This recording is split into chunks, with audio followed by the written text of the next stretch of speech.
Hello, everybody. Can you hear me?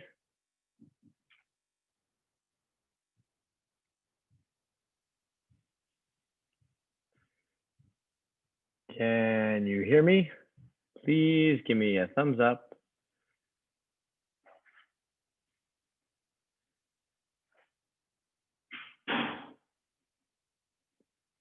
Oh, good. Okay, yes, we can hear. Oh, thank you. Yep, wonderful. I'm so happy that you all joined me back in here, and I'll tell you what. Fortunately, because I have to end a little bit before 8 o'clock, it's going to be a little bit of a truncated class. And what I would like to do is offer a makeup, which will be just fine, but I'm going to do it in 2 weeks. So I can't do it next Thursday, but on the 24th, which will be perfect because it'll be right before Yom Kippur, and we'll be able to really delve deeply into what it is that we're intending to explore tonight. So thank you everybody for your patience. And boy, I'm really sorry that we just went through the entire introduction and you couldn't hear anything. Probably sounded really good in my head, but that was a wonderful lesson to remind me that, if it sounds good in my head, that doesn't really do a whole lot of good because it should be able to be heard throughout the world. So one more thumbs up. We can hear me all right. We're doing good. Yay. Oh, thank you so much. Okay, great.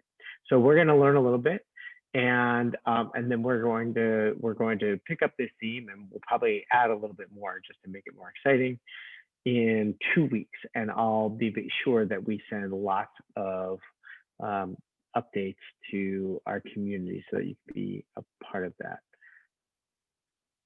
Okay, I'm just letting Alana, our technical person, know that we've got it back up and running. Okay, so let me go back and do the introduction. Welcome, everybody. This is Joshua Hoffman. If this is your first time participating, we have been learning together for 6 weeks on the theme of the High Holiday Prayers, High Holiday Liturgy. And for anyone who has been participating in the learning at Valley Shalom, this has been an ongoing class since March. We started with a little bit of what we called soul mastery, and we studied a little bit of the Musar tradition, and then we studied a little bit about prayer mastery, and we really went through the fundamentals of what makes prayer unique prayer, Jewish prayer, and how do we apply it, and why do we pray. And now we're at this point where we're kind of like, concluding. So even though tonight was supposed to be the concluding class, and now we're offering this one more class, which will be a really, really helpful conclusion to everything that we've done. That is a great way for us to kind of see the big picture of what we've been trying to accomplish. And if you studied it, a little part of that or all along the way, what you understand is that there's a fundamental need as individuals, as human beings, for us to reach these places of connection. And some of us are a little bit more attentive to that. And hopefully these classes have helped you kind of like expand your thinking about what it means to pay attention to that journey. And some of you are very well practiced in that journey and are looking to deepen the connection. And nothing is more powerful than the moments that we are entering into with the Rosh Hashanah and Yom Kippur holidays before us, in which we are taking a very good look at ourselves and a very good look at our purpose and our plan in our lives, and really assessing, evaluating if we are the people that we are the people that we meant to be, and where is there room for improvement, or where is there places that we need to celebrate and lift up and actually continue to show to the world, maybe even more brightly than we have before. And this class, particularly the High Holiday Liturgy, was framed in the very much like what we're looking at right now, right? That we're directors of a screen, okay, or we're directors of a stage, or we're directors of some kind of masterpiece. And in the center of the frame is you and your life. And being the director of your life first is important, because anybody who sort of understands what maybe a director is all about, you have to have a script and you have to have a plan, but you also have to make sure that the lighting is correct and make sure that there's all of the players are in their place. And you go on this journey of kind of like creating this masterpiece of your life as the director. And inevitably, but always, at least in Judaism, there's a moment in which you realize that as much as you try to direct your story, try to create meaning in your life, There's a moment in which you have an awareness that you are subject to. There is direction that is coming from beyond your words and your actions. And the idea that you are as much the director of your fate, if you will, and that you are not the director of your fate is something that's very powerful and that to become aware of and to realize as you make a journey through life. And the Rosh Hashanah holiday is precisely that moment when you realize that you are the director. This is your destiny to shape. And at the same time, you are not the director. And to be aware that there are influences and there are possibilities. There are things that you didn't yet discover. Being a director requires a genius to understand everything that preceded her or him and everything that follows. And to know that that's an impossibility is to recognize that there's a point in which we realize that we are not the directors of our fate. And so that's what Rosh Hashanah is. It's that moment when we use language called of God. We use language that talks about us being loyal to something more powerful than we are. And it's not just the fact that we are in opposition to this force that also guides our fate, but it is a moment in which we recognize that there's partnerships to be made there. And that partnership to be made is the journey that we take on the holidays.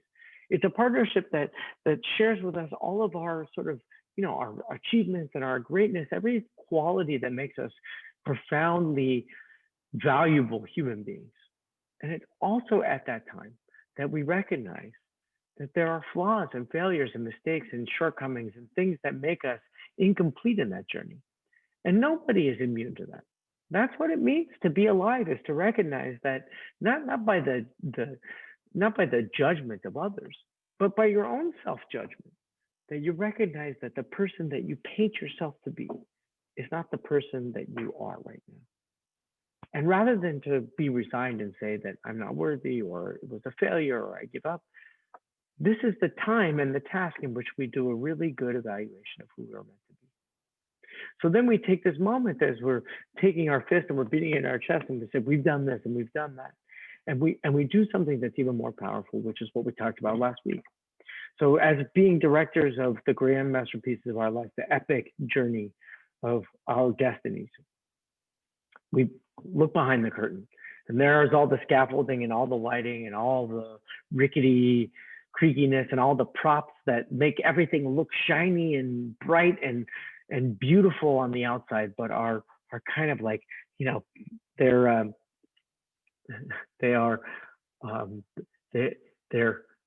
creations. They're props of what the life should be like.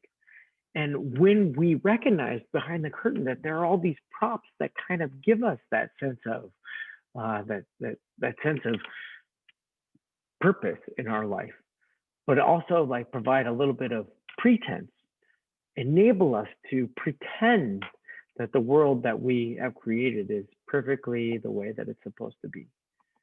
That's the Unitana Toka prayer, and opens up and says, there is something about our experience of living that is completely inconceivable. Who will live and who will die, who will be poor and who will be rich, who will be saved and who will be fated for punishment. What a powerful idea. And we bring that into our consciousness, not because we have a belief system that completely conforms to that, but that there's a possibility, the possibility that things aren't as way as we imagine them. Tonight, and for the last part of our class, so we'll do a little bit tonight, and then a little bit in a couple of weeks, is the last part of the service on Yom Kippur. We call it Ne'ilah.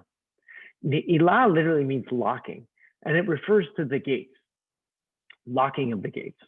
For those who could hear, although apparently nobody could hear, we sang a little bit of a wonderful melody, a beautiful melody that comes from some of those words that we'll study. Patach lanu sha'ar, open for us up the gates. So the idea that, after a whole day of praying, we add an additional prayer service. There's more prayer to happen just before you go. The idea that the gates are closing and we say, open up the gates for us. And in that moment, perhaps there's the anxiety, the anticipation that it's potentially too late, that that really strips down all that pretense and all that protest and all of that construction that we live with in order to make our lives make sense. And we reveal our vulnerabilities. And that's one thing that I want to talk about tonight. I want to talk about what it means to be vulnerable. We can talk about it from an intellectual and cognitive level. We know what vulnerability feels like, but it's something that is only activated when you go back into perhaps your own history. You know what an experience was to be like, of what it feels like to be vulnerable. And it's not only a traumatic experience, and maybe God forbid that happened in your life.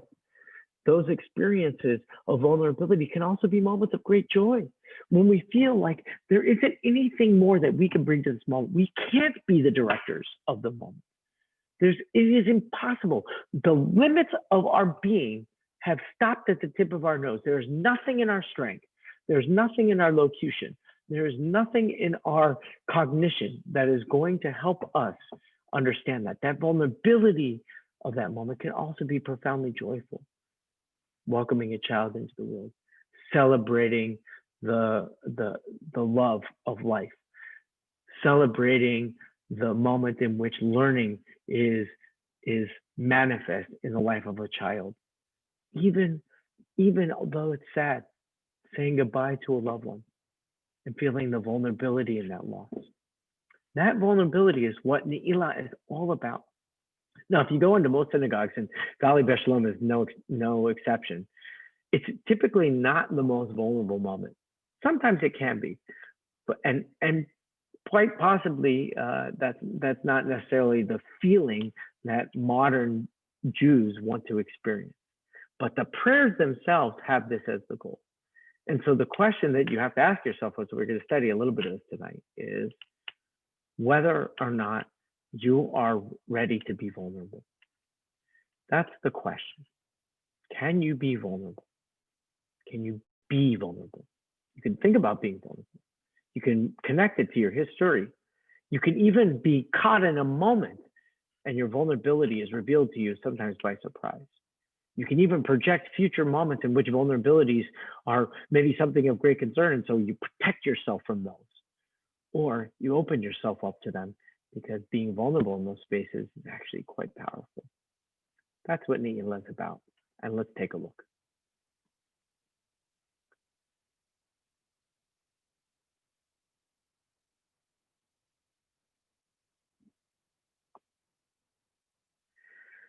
So Brene Brown is a professor out of the University of Houston. And she's written quite a bit about this idea of vulnerability. And I wanted to capture one of her quotes. So she writes, vulnerability is not weakness. And that myth is profoundly dangerous.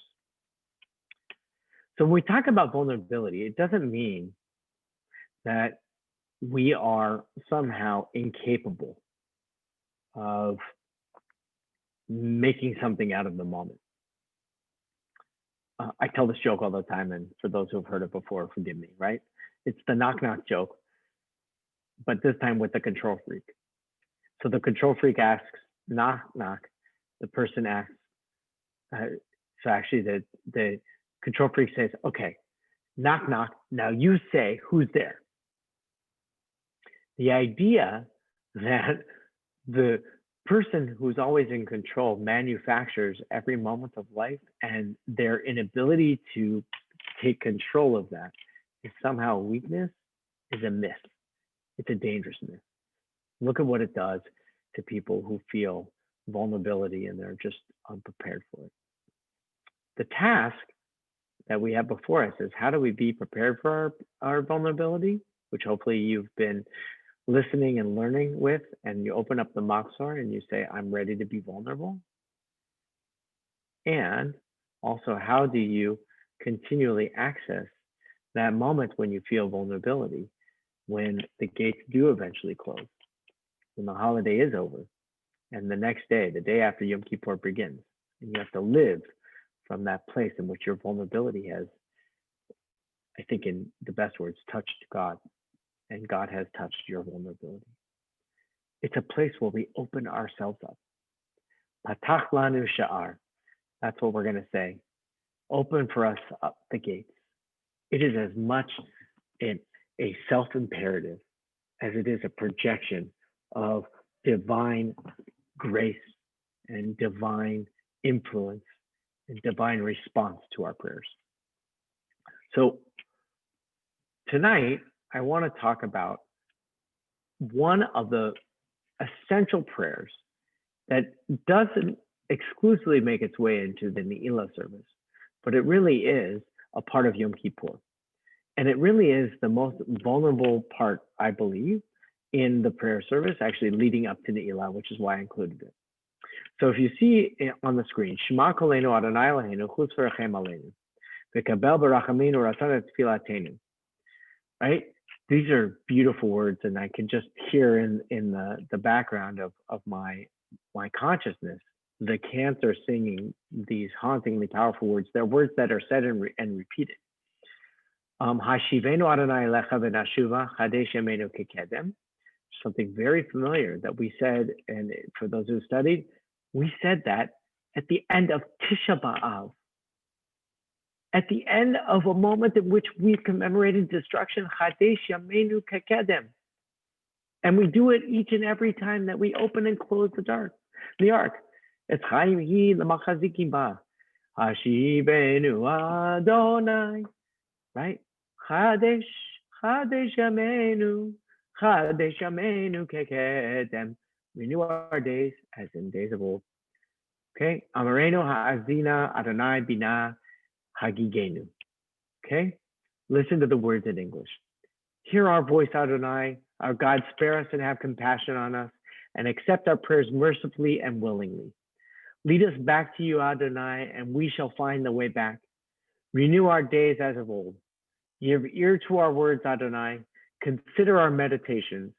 May the words of our mouths be acceptable, and the thoughts of our hearts before you, Adonai, our rock and our redeemer. Cast us not away from your presence.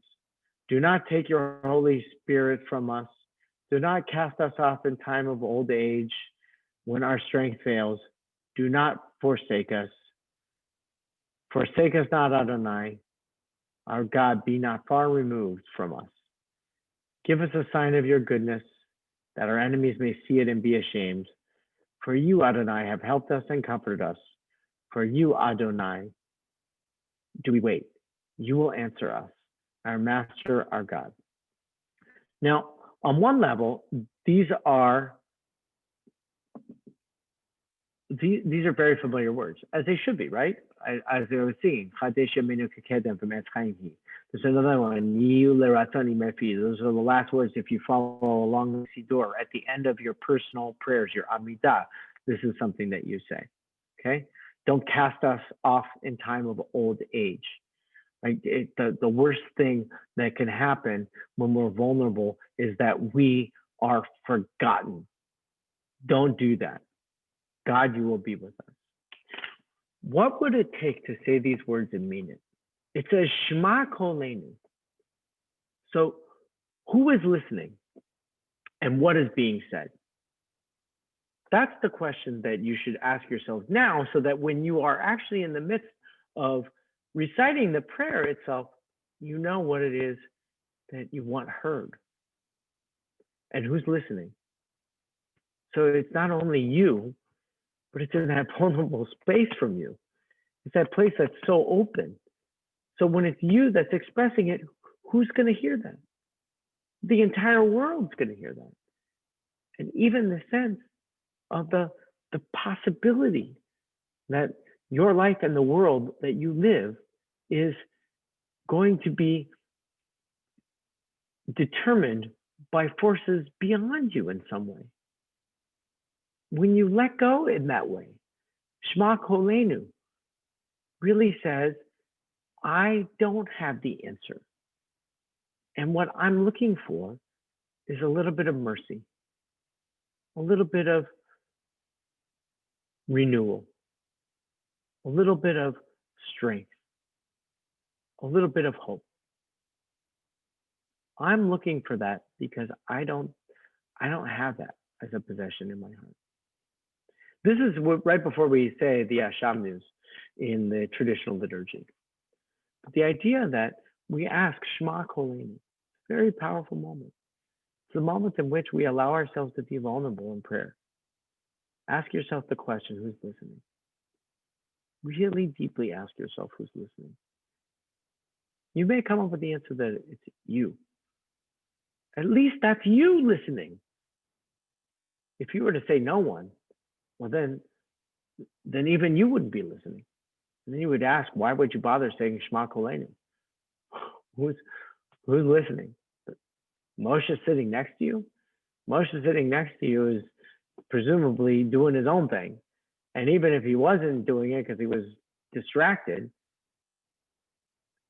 listening to our voice would be something that you would want to make sure was something worthy of being heard. So let me stop for a second because there was a question. We are the protagonists in a screenplay we don't create, only think we do. Oh, there's a comment. Very nice comment. I love it. Thank you. No, I actually think that we are, well, I think we do create it. So I respectfully disagree and say that we do create our screenplay. And that's the issue here, right? Just think about that last statement.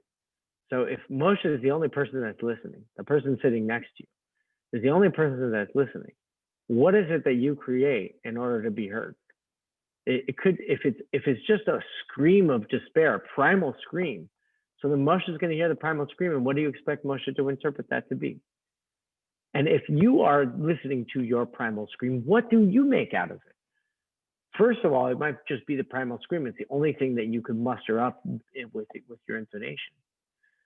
But if you're the only person that's listening to that, then the primal scream not only bears interpretation, but ultimately, once you get to interpretation, you'll recognize that if it's not heard by another, then it's only half helpful. It's helpful to a certain extent, but it's only half helpful.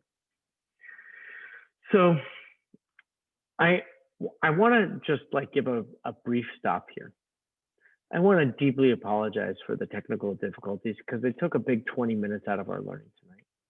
But what I'd like to do is I'd like to actually wait for the rest of the learning, the text for the next time that we learn. And the reason that I want to hold off on it is because I do think that it is extremely topical to the Ne'ilah prayer, and it's extremely topical to what does it mean to stand before a gate. And it's extremely important that we prepare ourselves for that moment. Beyond the experience of vulnerability, which is what I wanted to introduce tonight, but also to take it a little bit further and to know what to make of that vulnerability. So again, thank you for tuning in. And I hope that you got a little bit out of tonight. And I hope that you'll come back in 2 weeks. So I'm going to really encourage everybody to join me in 2 weeks. That is on September 24th. It is in between Rosh Hashanah and Yom Kippur. It is on Thursday evening at 7 p.m. And we will be tuning into this time, and you'll hopefully be on the lookout and you'll be a way to communicate, but write it down. And just know that that also, if you want to find any of the other great programming that we have at Valley Shalom, you can find it at www.vbs.org/VBS at home, and all of the great program learning opportunities, holiday worship. If you want to become a member of the Valley Shalom community, now is a really great time to do it. And this kind of learning is going to continue in the months to come. And also, I think it's just, we've learned over these past 6 months that there is tremendous benefit from doing what we're doing here. So, so we just hope that you'll continue to tune into whatever it is that we're offering. And we hope that you'll come and participate with us in many ways in the future. So I want to wish everybody, since I'm not going to see you before Rosh Hashanah, L'Shana Tova, everybody have a year of sweetness. Tika Tevu, may you be written in this book of life with all of the prayers that you've learned, with all these wonderful ideas. And may the journey that you take of writing this new script of your life for the year to come with a wonderful new edition, something that's a little bit more compassionate, a little bit more just, a little bit more dignified in the world. Whatever it is that you take responsibility for through these holidays, not only do you prepare for that through these holidays, but you begin to see it bear beautiful blossoms, fragrant, sweet smells of achievement, success, of blessing and of joy. Thank you all so much for tuning in. Have a great night and looking forward to learning with you in 2 weeks.